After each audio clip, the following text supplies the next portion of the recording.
അങ്ങനെ എമ്പുരാൻ സിനിമയുടെ FTFS ഇന്ന് പുലർച്ചെ 6 മണിക്ക് കേരളത്തിൽ ആരംഭിച്ചിരിക്കുകയാണ്. എന്തായാലും സിനിമയുടെ ആദ്യ അഭിപ്രായങ്ങൾ അറിയാനായി കാത്തിരിക്കുക. എമ്പുരാൻ സിനിമയുടെ ഫൈനൽ പ്രീസെയിൽ അപ്ഡേറ്റും തിയേറ്റർ ലിസ്റ്റൊക്കെ ഇപ്പോൾ വന്നിട്ടുണ്ട്. 4500 ഷോകളാണ് എമ്പുരാൻ സിനിമയ്ക്ക് വേണ്ടി ഇന്ന് ചാർട്ട് ചെയ്തിരിക്കുന്നത്. കേരളത്തിൽ 746 സ്ക്രീനുകളിലാണ് സിനിമ റിലീസ് ചെയ്തിരിക്കുന്നത്.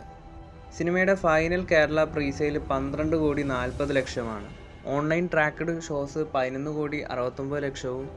ഇതുവരെ എമ്പുരാൻ സിനിമയ്ക്ക് കേരളത്തിൽ ചാർട്ട് ചെയ്ത ഫാൻ ഷോസിൻ്റെ കണക്കുകൾ 70,00,000. ഇത് രണ്ടും കൂടി കൂട്ടുമ്പോഴാണ് സിനിമ 12,40,00,000 എത്തിയിരിക്കുന്നത്. സിനിമയുടെ വേൾഡ് വൈഡ് പ്രീസെയിൽ 52,30,00,000. ആദ്യമായിട്ടാണ് ഒരു മലയാള സിനിമ ഓപ്പണിംഗ് ഡേയിൽ വേൾഡ് വൈഡിൽ നിന്നും 50 കോടിയോളം രൂപ കളക്ഷൻ നേടാൻ പോകുന്നത്.